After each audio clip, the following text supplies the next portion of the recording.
Right, what's happening? El, How we doing? welcome to the podcast. Thank you. And great seeing you. I'm sure it's like, It's somewhere. it's definitely Belmarsh. It's gotta be, innit? I reckon it's definitely Belmarsh, but anyway. Yeah. Good, really good We'll to place see it you. one day. One day it'll just Yeah, go bosh just like that go- and it'll just... and we'll know, It we'll is, know. we'll know. So, what I want to really ask you first is, take me back to school, yeah?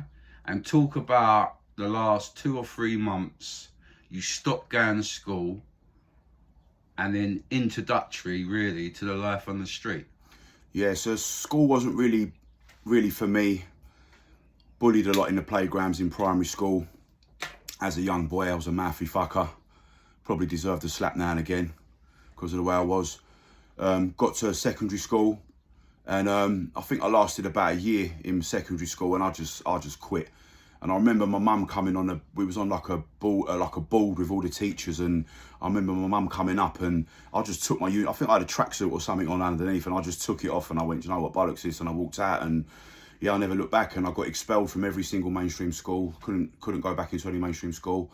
And then I think it was a few months after that, you know, I was carrying on and being very disruptive in my area where I lived, and yeah, I was placed into care because my mum was... What sort of age? Yeah, I was 12 then, and you know, I was a fucker. My mum couldn't handle me, so you know, I completely respect why she did it at that age, because my mum was, all she done was try to do her best, you know, for me, and I was just an absolute terror around the estate that I lived on. And yeah, and I moved into care, and going back a little bit, I was trying to fit in all the time. I never fitted in, you know, being bullied and... Yes. But when I got put into care, I moved down to a town called Ramsgate in Kent. Yeah.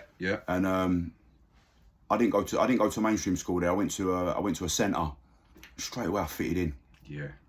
I fitted in with all the boys down there. I was 12 years old, and like being around Brotherhood. like being around people that smoked a fag and a bit of weed and whatnot. And that's when I had my first little dabble with a bit of puff and and yeah, a lot of the kids that I went to school with, this centre with, they were criminals.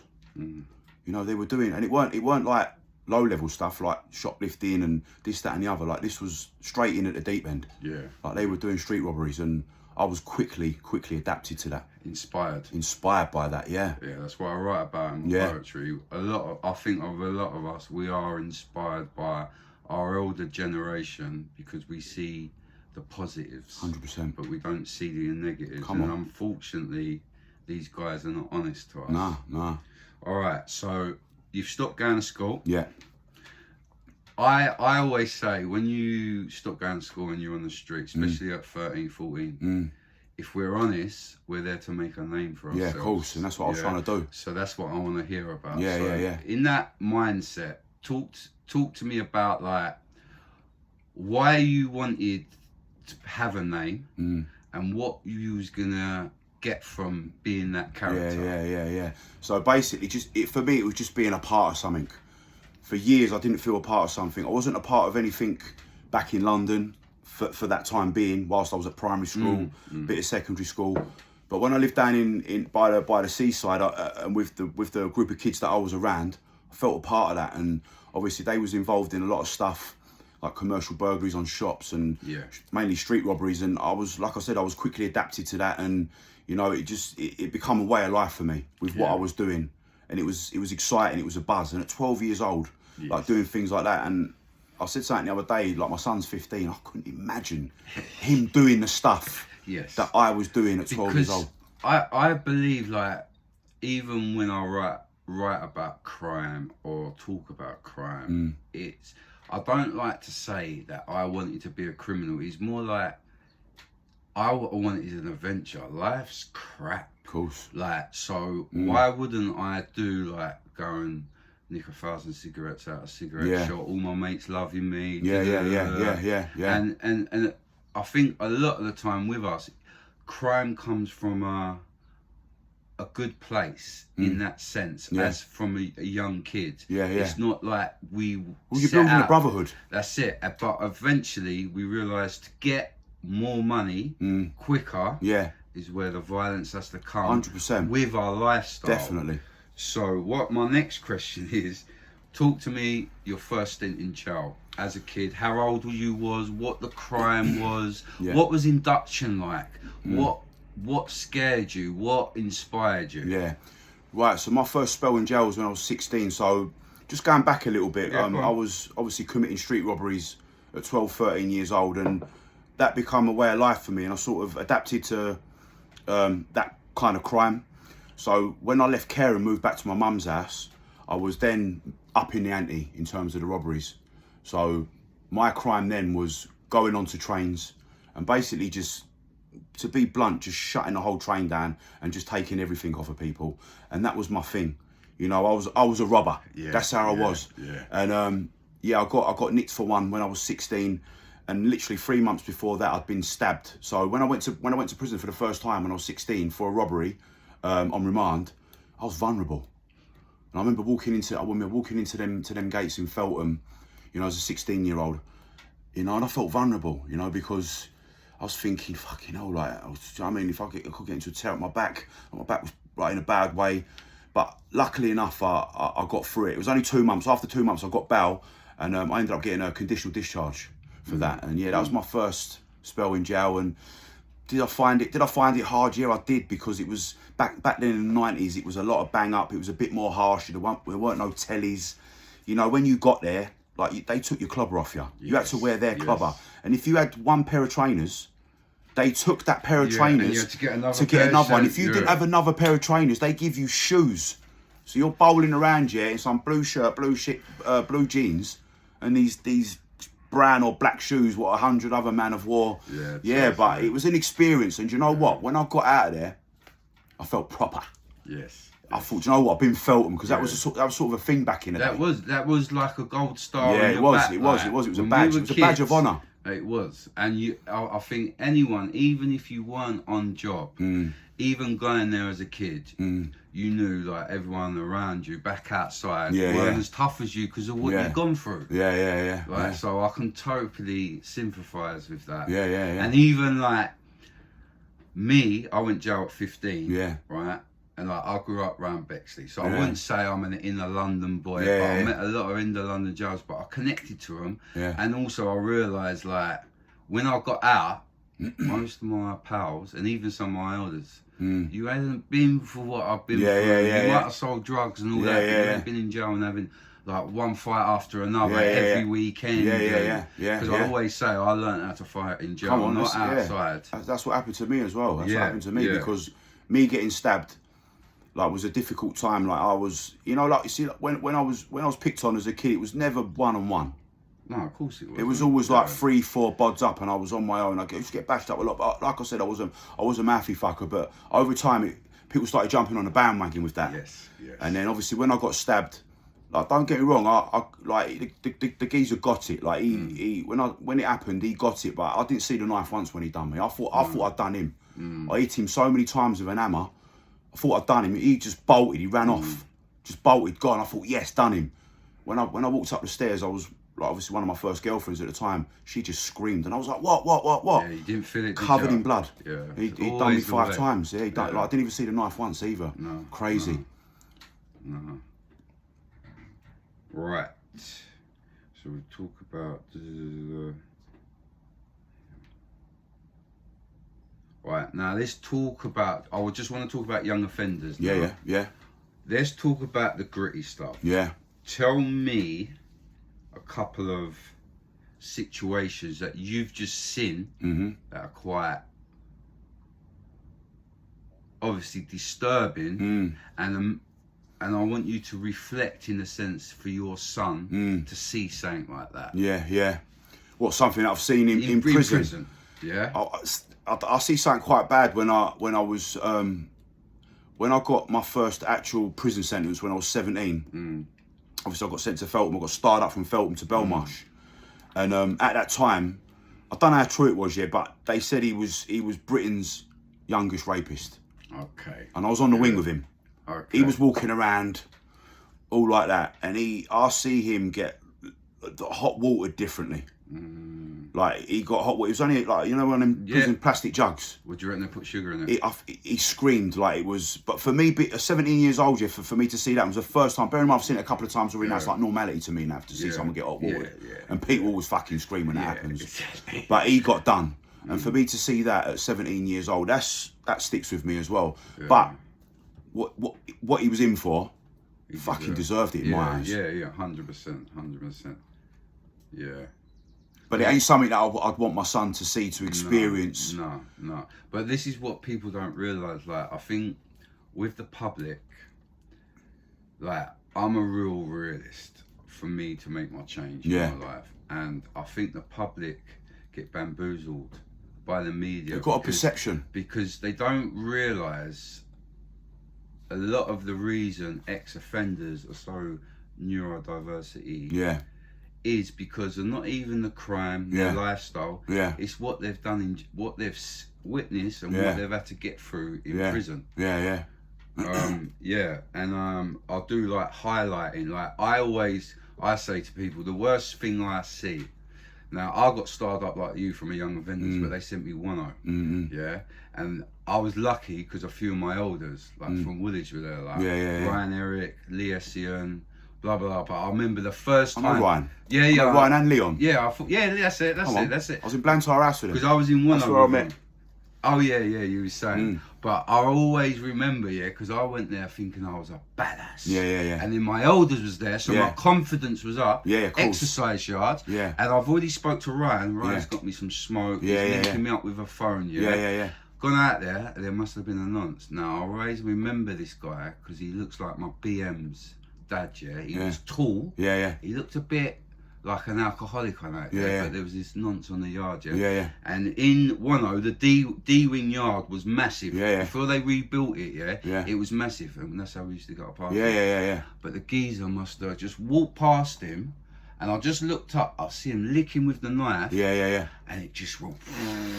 I've seen and that. He's holding it. Come on. And like my confidence, I thought, yeah. Just witnessing something like that. Come on, It becomes normal though. I've seen something like that, and it was recent as well. Like I was doing a spell in 2017. I spoke about it in one of my videos, and there was in one with Scrubs, the D-wing servery.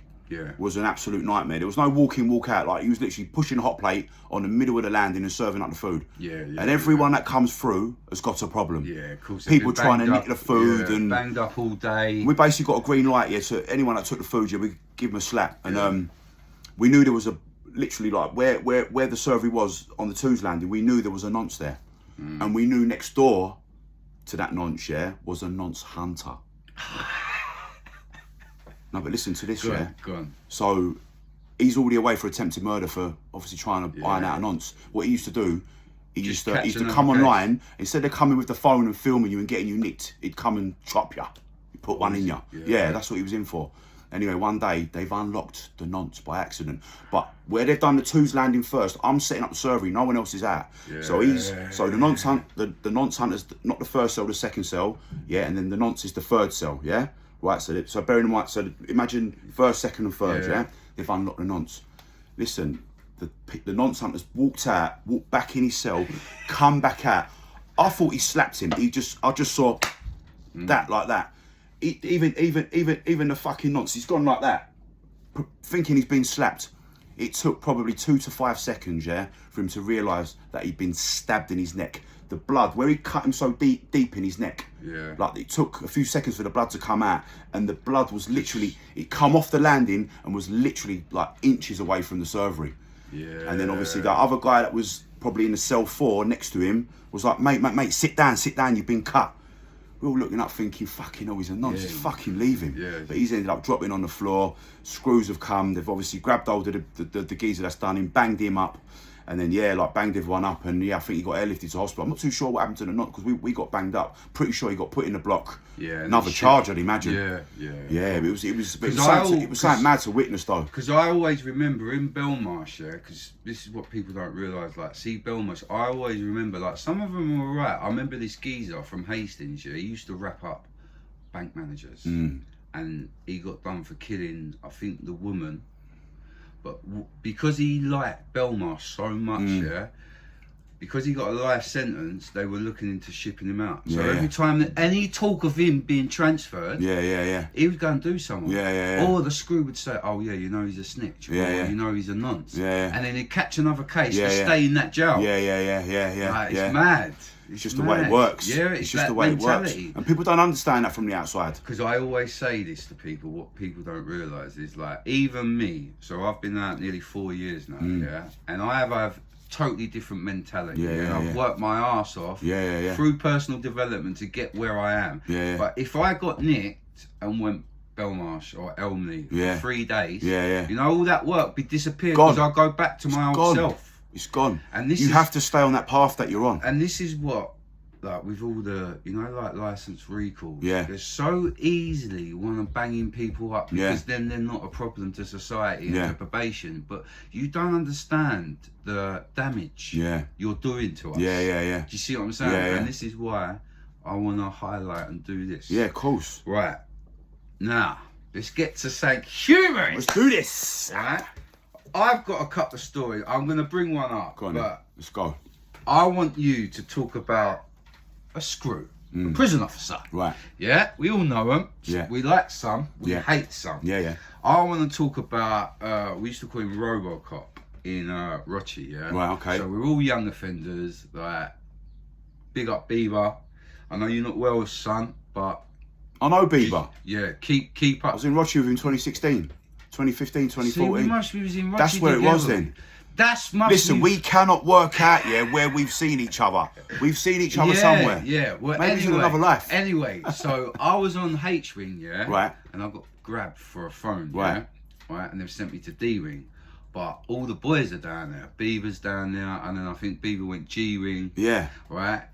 I've got to mention Beaver is the only prisoner I know with 2 knives that can climb a fence, and grab up arsehole. Yeah, I was there when he was doing that. Yeah. I was there That's when he where was, I know you from that's G where it Wing, was. because I was on server. We've just as worked well. it out, people. We're trying to work out all morning what prison. Bear in mind, we've done multiple jails where we've linked up. It's Rochester. That's it. Well, anyway, so I've been shifted to D Wing, yeah? There's a few boys on there, yeah? And there's one screw. You know when you're on basic because you nicked a phone? So obviously the boys have given me a TV. So I've parked it in the cell but hidden. Right. He's the only screw would come round looking for your TV Yeah. before bang up. Yeah. So me and big up Izzy from Crawley, yeah? Yeah. So what we done, we gave a spice head to Yeah. to shit. Yeah. And this is how ballsy this pussy old screw was. Yeah. So he knew everyone disliked him. Yeah. He was a nerd. No one chatted to Yeah, him. yeah. He just wanted to catch people and make your Course. life a nightmare. Yeah. So when he's walking down the landing, they've done the bucket with shit with the handle. Right, done him. On there proper. Seen that yeah. happen. At first he can't lift it. It's all gone over him. Yeah. Anyway, they've tried to bang us all up. We weren't having it. Yeah. He's fucked off. Yeah. I don't think he didn't go home, bro. I've seen that happen. Bro, he showered Back on the wing. Like he's New a shirt, G. new tie, fresh. I couldn't believe That's dedication. it. I know. That is dedication. But I feel like people should hear about Come on. stories like that. So your time through the prison system, even talk about 2 different screws and what they like to do to us. Yeah, trying to think, because I never really in my time in jail, I never really had a screw that was on me. You know, like sometimes you're a type. Or you know, like when you got into a fight and you got twisted up and there was that one screw pushed it a little bit. Not really, no, I've never. You are a big cunt, though. No, That's actually right. For me, they used to batter me, bro. Yeah, I've never really had that, but obviously I've had a few screws on the sidelines that have like been. If you want I to don't share. know how to say it, but I can share something. It's in one of my videos. So I was in HMP Winchester 2013, and I was approached by a male and a female prison officer, and they were old school. And 2013, 2014 is when the old generation of prison officers were starting to fizzle out, and the new breed are coming in. Yeah, I know exactly what you mean. And this new breed, shopkeepers. I call them shopkeepers. No disrespect to them, yeah. They haven't got no life skills in terms of the way how we live, mental health, criminal background. They've maybe just like been working in Primark or somewhere like that. Seen an ad online, been sold a dream. Calls. Come on. So obviously these 2 screws, like they was old school. You know, they were like 25, 30 years in, back from the 90s and Mostly whatnot. ex-police or ex-army or something. Hated a nonce. Okay. Hated a nonce. So I was on the wing, I was established, and I got approached by, it was the female one to start off with. And she was northern as well. She was like, I hate these fucking nonces. I was like, well, what do you mean then? She's like, well, I want them done. And then, so obviously, like, I didn't have to spend no money. We basically got paid in tobacco. Like, they used to bring it there. Okay. So the deal was, I used to get the paperwork. They used to bring the paperwork to me and then obviously get the door unlocked. And it was blatant. Like, it weren't no fucking about. Like, she used to come and go, look at this, look. And I never used to look at it. And I remember once she come to me. This is before the geezer got involved. This was the female, and she come to me. She showed me a bit of the paperwork, and I went, what we doing about it then? And she was like, nah. And I was number one server at the time. No one else is out on the landing, so we've gone up to the top landing. I think we've got 4s on B wing. If it wasn't the 4s, it was the 3s. I can't remember. We've gone along the landing. She's just cracked the door. I've not hesitated. I've just gone in there. The guy's jumped off his bed, maybe thinking he's being spun or something like that. I've just had him up. I've just got him on the floor. But I'm quite a big guy. He was probably about 10 stone. So I've got him on the floor. I've got him by the throat. You fucking dirty nonce. Fucking dirty nonce. You don't come out yourself. Get off this fucking wing. And then that sort of set a precedent then, because that's the first time it happened. Oh, okay. But then this kept happening. So now the male prison officers got involved. He's bringing me bits of paperwork, and like that's how it happened. And they just used to go to the doors, unlock them, and they just used to get ironed out in the cell. And it come on top once. Got a bit of paperwork explaining about, like, well, I didn't even read it. You can't read that type of stuff. Yeah.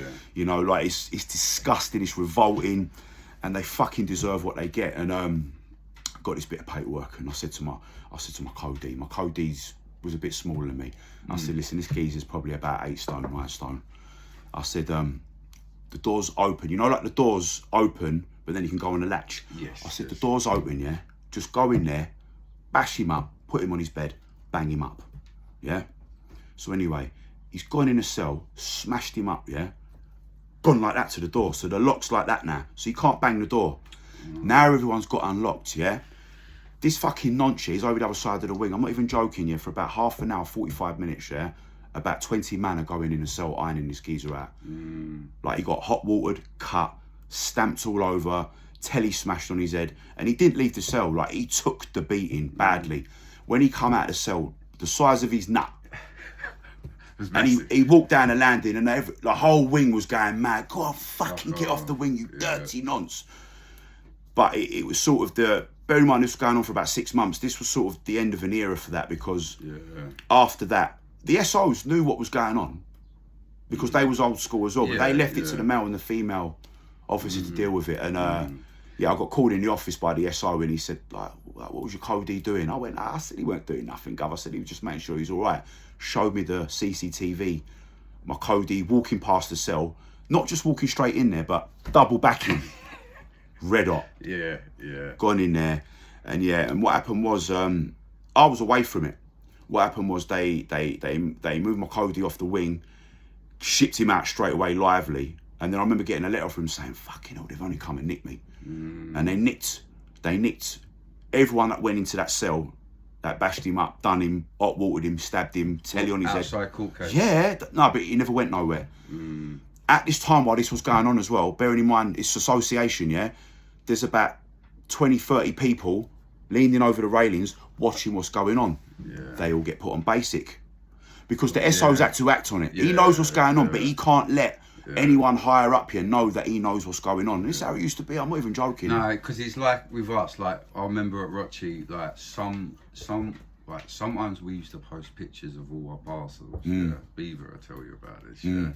And there was one guy, I've forgotten his name, but he got out, kept the pictures, sold it to the Sun. One Saturday, I'm on server on G-Wing, not allowed out. What's going on? They wouldn't tell us nothing. They made sure no newspapers come in, because everyone used to buy newspapers, magazines and that. They stopped all the magazine, and then everyone on the picture, I was the one who took the picture, I didn't get nicked. But little Riley Scamp, Mason from West, Yeah, they all got put down the block because they were in the picture. Yeah. I mean, that's what they do. Yeah. Like, they're very clever at keeping what goes on in jail out of jail. Yeah. Out the outside. Yeah. I totally understand. Yeah, it was with what I was doing. It was like, even though look, it seems silly. Listen, I feel like I was doing a service. Yeah, no, I was going to say that. Self-justice. To them fucking kids, that got. I don't even want to talk about it, but I felt like it was doing a justice, and there was a few things that happened. Like I remember giving one of them a clump, and the geezer I was doing it with, because there was two of us that was doing it. My co-D weren't really involved in it like that, but he obviously dealt with that last one, and I dealt with one of them, and this brave little fucker come out of the cell, come down to get his dinner a couple of weeks later. So when he's in the dinner queue, I'm looking, and I'm thinking, is he fucking on something? But the geezer that I'm doing it with, he's just sort of like leaning against the wall in the servery, I've looked at him and I've just gone, just leave it.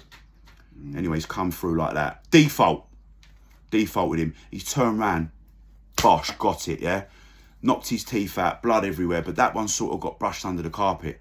Obviously, when that situation happened, what I just told you about, my co-D, that's when it all come on top, and it just sort of died down from then. Obviously, like I said, my co-D got nicked, he got shipped out, he got nicked for GBH Section 18 with intent. Lucky enough, it got NFA'd. And I ended up, about a couple of months later, I ended up moving next door. There's a prison next door to Winchester, Pucker Little Sea Cat at the time. Yeah, blinding Little Sea Cat. I've never been Winchester. And things died down. All of a sudden, I'm up on the landing one day. Now, in West Hill, you're not banged up, you're just locked on a spur. Like, the cells are open all the time. Oh, like a little decap. Exactly like that. Stamford Hill set up. But at the end of the landing, I could see the male screw that was involved in the operation. Calls me down to the gate, and he went, "Listen, this is getting spoken about. All what happened, What happened? What last happened? We spoke about how to deal with it. It was an operation. That was a kamikaze.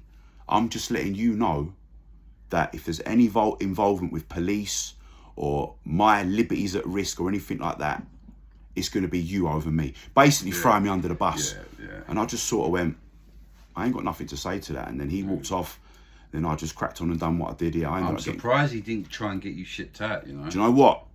I did. I got shipped out of there. I got secured. Well, what happened was, I bet that was it. I was there. I was in West Hill for about 9 months, and something happened. Someone got ironed out.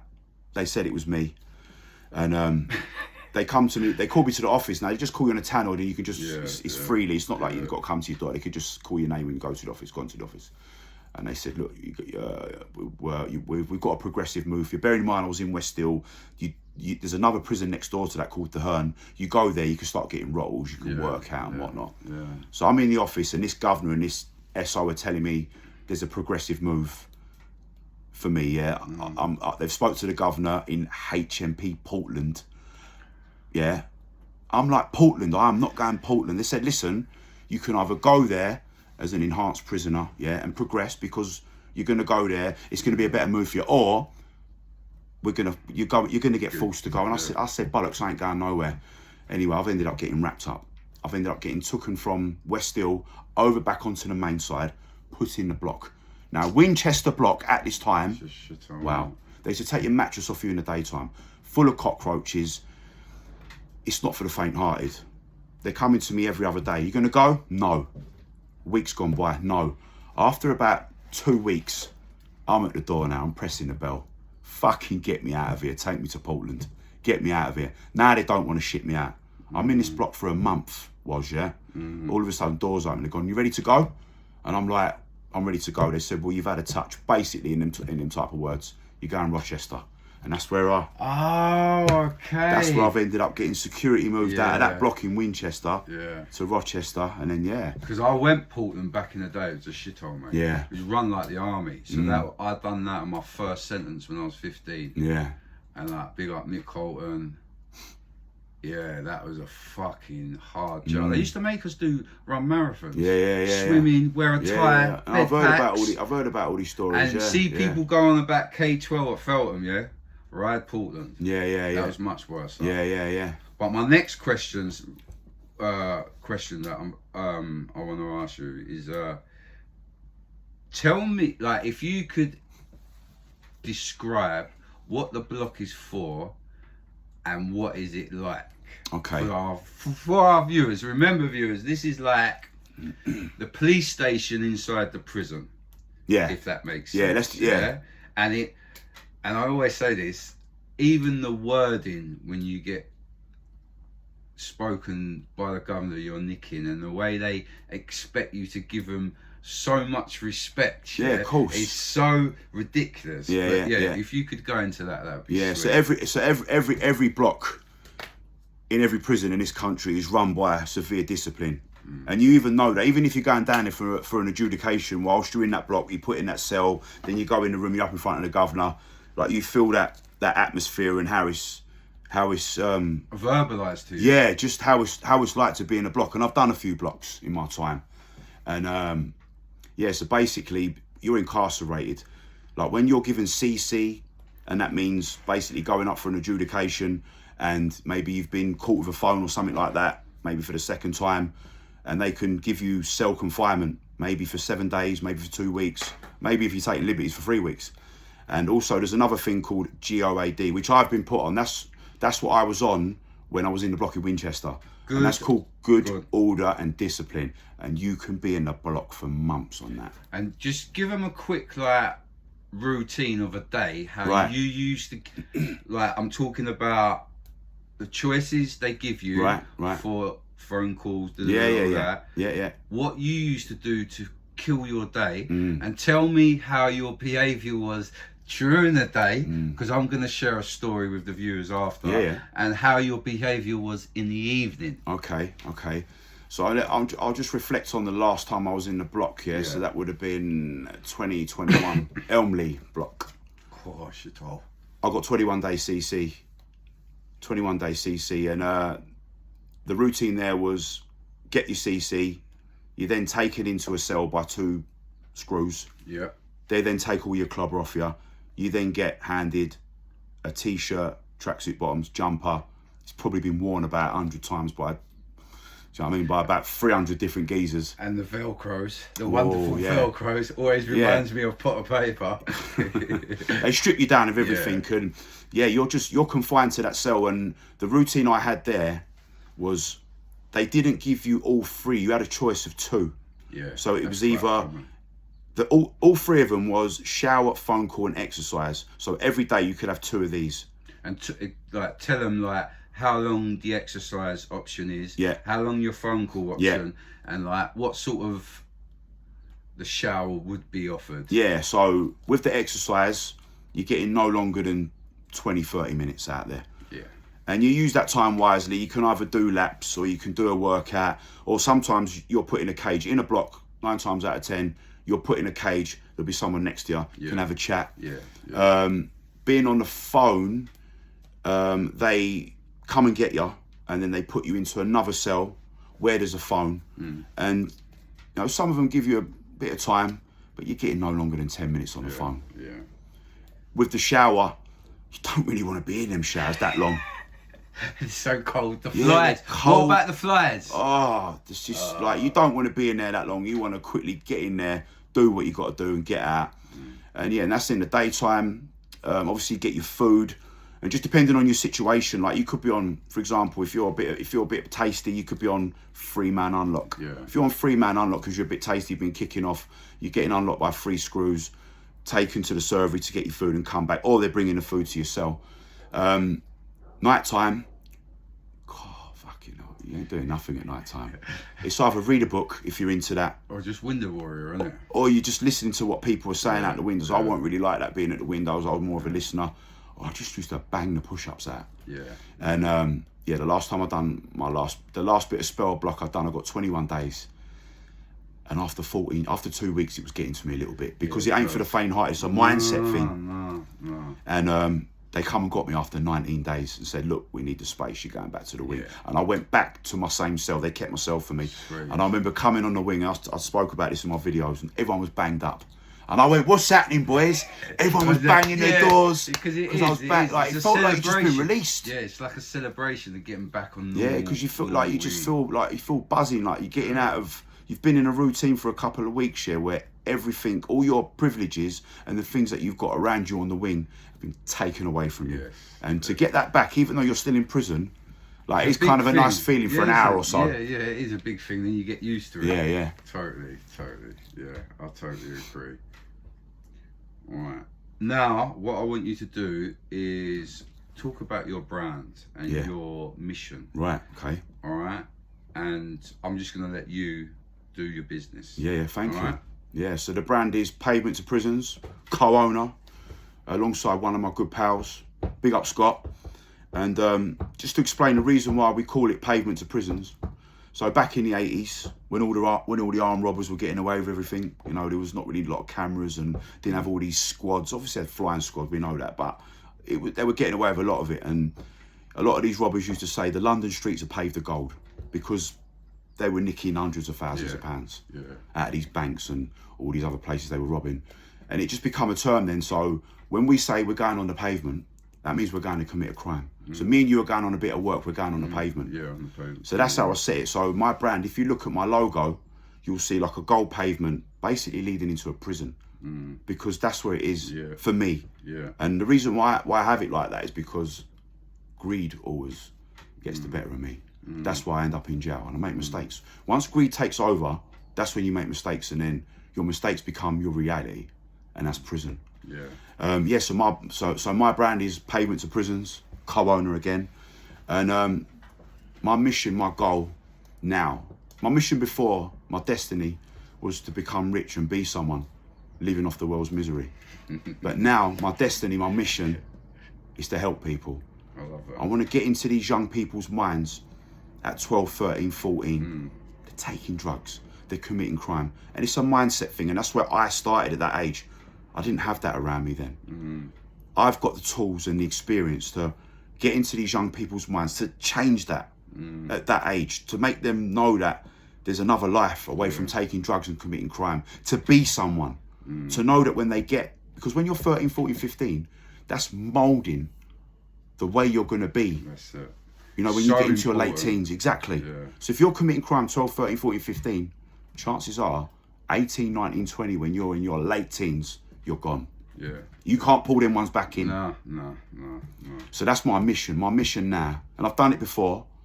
And you could have a group of young people, and you're talking to 15 of them. They're listening to you. Do they want to change? Yeah, at that time, they're listening to you. But out of that group, if I can help one person out of that 15 people, I know I've done my job. Yeah, that's it. And that's my mission now. And that's what we're on. We're on a mission to help people. I love this. That's exactly what I'm about. Come on.